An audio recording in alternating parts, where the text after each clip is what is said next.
السلام علیکم ورحمۃ اللہ وبرکاتہ۔ بسم اللہ الرحمن الرحیم۔ پیارے دوستو، آج ہم اپنی اس ویڈیو میں حضرت موسیٰ علیہ السلام کی شادی کا دلچسپ واقعہ سنائیں گے۔ حضرت موسیٰ علیہ السلام اللہ تعالیٰ کے برگزیدہ پیغمبروں میں سے ایک ہے۔ اللہ پاک نے آپ پر آسمانی کتاب توریت نازل فرمائی۔ آپ اللہ کے نبی اور رسول اور اللہ تعالیٰ کے نبی حضرت شعیب علیہ السلام کے داماد تھے۔ آپ کی شادی کا واقعہ انتہائی دلچسپ اور حیرت انگیز ہے۔ حضرت موسیٰ علیہ السلام ایک عرصہ تک شاہی تربیت میں زندگی بسر کرتے جوانی کے دور میں داخل ہوئے تو نہایت ہی شکتیشالی اور بہادر جوان نکلے۔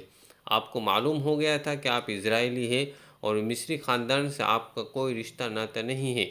انہوں نے یہ بھی دیکھا تھا کہ بنی اسرائیل پر سخت ظلم ہو رہے ہیں اور وہ مصر میں نہایت ذلت اور غلامی کی زندگی بسر کر رہے ہیں۔ یہ دیکھ کر ان کا خون کھولنے لگتا اور موقع اسرائیلیوں کی حمایت اور نصرت میں وہ آگے آ جاتے۔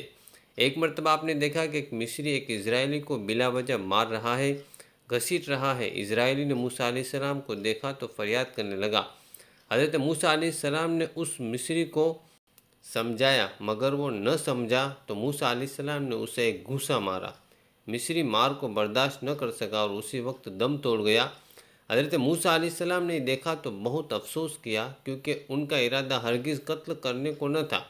خیر، اللہ تعالیٰ نے ان کو معاف فرمایا اور مغفرت کی بشارت سے نوازا۔ مصریوں کو جب یہ بات پتہ چلی تو انہوں نے اسی وقت فرعون کو جا کر ساری بات انہوں نے بتا دی۔ انہوں نے فرعون کو بتلا دیا کہ مصری شخص کا قاتل موسیٰ ہے۔ فرعون نے جب یہ سنا تو جلاد کو حکم دیا کہ موسیٰ علیہ السلام کو گرفتار کر کے حاضر کرے۔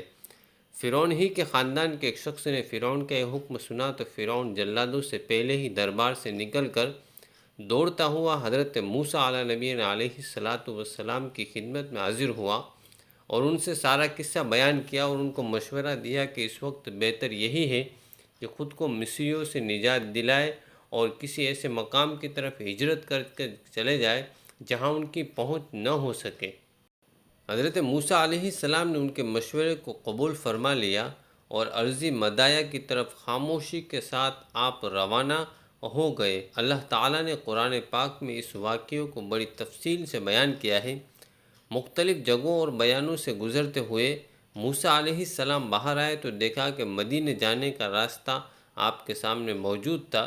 اس پر آپ نے اللہ تعالیٰ کا شکر ادا کیا کہ اس نے آپ کو سیدھی راہ دکھلائی۔ آپ علیہ السلام تھکے ہارے مدینہ پہنچ گئے۔ آپ کو ایک کنواں دکھائی دیا۔ آپ علیہ السلام نے پانی پیا ہی تھا کہ آپ کو دور سے کتوں کے بھونکنے، دمبا کی گھٹیوں کے ساتھ ایک مدھور آواز سنائی۔ قریب آنے پر آپ نے دیکھا کہ چوپان یعنی کہ چرواہے تھے اور اپنے جانوروں کو پانی پلانے کے لیے کنویں پر آ گئے تھے، لیکن تھکان کی وجہ سے کسی نے آپ کو سلام نہ کیا۔ انہوں نے ڈول کو پھینکا اور 3 افراد نے مل کر اس ڈول کو کھینچا، یہاں تک کہ ان لوگوں نے موسیٰ علیہ السلام پر ذرا بھی دھیان نہ دیا۔ آپ 8-10 دن سے مسلسل حالت سفر میں تھے کہ کہیں آپ کا پیچھا کرنے والے دشمن آپ کو پکڑ نہ لے۔ آپ علیہ السلام ایک درخت کے نیچے آرام کرنے بیٹھ گئے۔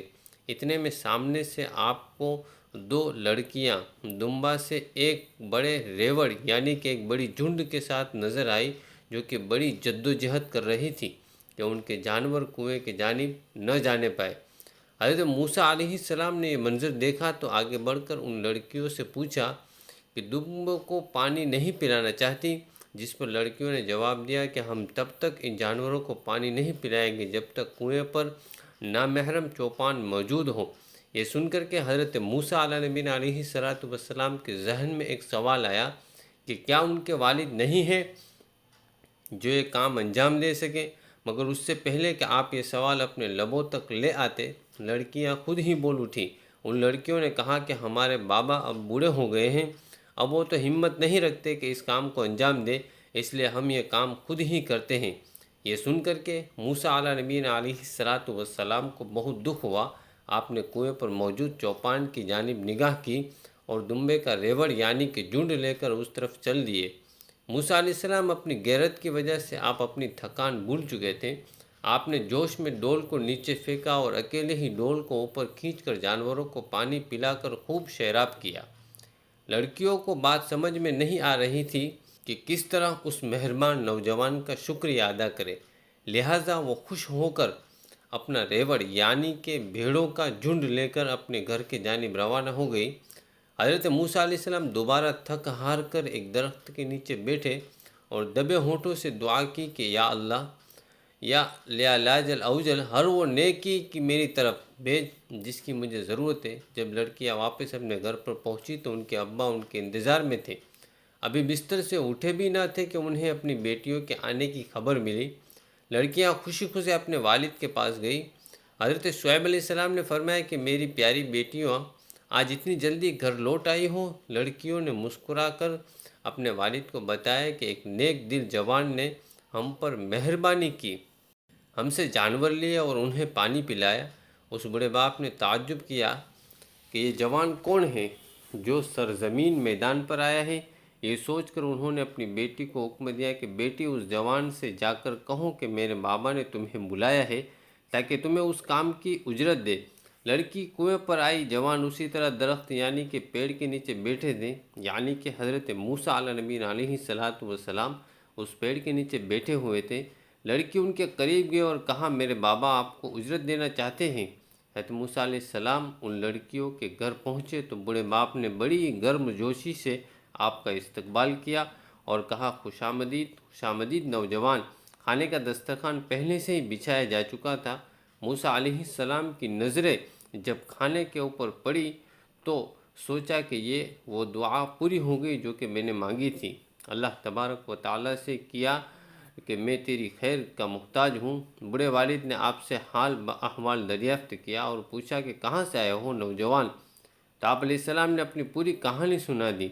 انہوں نے بڑی سنجیدگی سے کہا کہ ڈرو مت، تم یہاں پر محفوظ ہو، اب تمہیں یہاں پر کوئی بھی خطرہ نہیں ہے، اب تم فرعون کی سلطنت سے باہر ہو۔ ان لڑکیوں کے باپ کا نام حضرت شعیب علیہ السلام تھا اور آپ اللہ تعالیٰ کی بڑی شان والے نبی تھے۔ شعیب علیہ السلام کی بیٹی جو اپنے والد اور موسیٰ علیہ السلام کے ماں باپ ملاقات کا ذریعہ بنی تھی، اس نے اپنے بابا سے فرمایا کہ بابا جان، یہ جوان طاقتور اور نیک اور ایماندار ہے، اسے اپنے یہاں کام پر رکھ لے کہ ہمارے کام کاج میں مدد کرے گا۔ حضرت شعیب علیہ السلام کی آنکھوں میں ایک چمک آئی، لیکن آپ کو تعجب ہوا کہ آپ کی بیٹی کو کہاں سے معلوم ہوا کہ وہ جوان، ایماندار اور شریف ہے۔ اس لیے انہوں نے بڑے پیار سے بیٹی سے پوچھا کہ بیٹی، تم نے اس کے ڈھول کھینچنے سے اس کی طاقت کا اندازہ لگایا، مگر اس کی ایمانداری اور شرافت کا اندازہ تم نے کیسے لگایا؟ بیٹی نے باپ کو دیکھتے ہوئے کہا کہ اس بات سے کہ اس نے ہم لڑکیوں کے ساتھ مذاق کرنے کی کوشش نہیں کی، نہیں اس نے اپنے کام کے بدلے کچھ مانگا اور نہیں ہمیں دیکھ کر اس پر کوئی اثر ہوا۔ اپنی بیٹی کے منہ سے حضرت موسیٰ علیہ السلام کی تعریف کو سن کر انہوں نے اپنی بیٹی کی شادی حضرت موسیٰ علیہ نبی علیہ السلام کے ساتھ میں کر دی اور حضرت موسیٰ علیہ السلام حضرت شعیب علیہ السلام کے داماد بن گئے اور مہر میں حضرت موسیٰ علیہ السلام نے 8 سال تک ان کے لیے کام کرنا منظور فرمایا۔ حضرت موسیٰ علیہ السلام کی بیوی کا نام حضرت صفورہ علیہ السلام تھا۔ شادی سے پہلے آپ اپنے والد کی خدمت کرتی رہیں اور شادی کے بعد اپنے شوہر کی 10 سال تک خدمت اپنے شوہر حضرت موسیٰ علیہ السلام نے حضرت شعیب علیہ السلام کی خدمت فرمائی اور 10 سال بعد اپنی بیوی کو لے کر واپس اپنے وطن کی جانب روانہ ہو گئے۔ تو دوستو، یہ تھا حضرت موسیٰ علیہ السلام کی شادی کا دلچسپ واقعہ۔ پیارے دوستو، اللہ تعالیٰ جو کرتا ہے انسان کے لیے وہ بہتر ہوتا ہے۔ اگر آپ کے دل جیسا نہیں ہو رہا ہے تو اللہ تبارک و تعالیٰ جو کر رہا ہے وہ بہتر ہے۔ اگر یہ ویڈیو آپ کو پسند آئی ہے تو اس ویڈیو کو آپ لائک کریں اور ساتھ ہی ساتھ اپنے دوستوں کے ساتھ میں ضرور شیئر کر دیجیے گا۔ اور اگر ابھی تک آپ نے ہمارے چینل کو سبسکرائب نہیں کیا ہے تو سبسکرائب کر کے ساتھ میں لگے بیل آئیکن کو ضرور دبا دیں۔ ہم ملتے ہیں ایک نئی ویڈیو کے ساتھ میں، تب تک کے لیے خدا حافظ۔ السلام علیکم ورحمۃ اللہ وبرکاتہ۔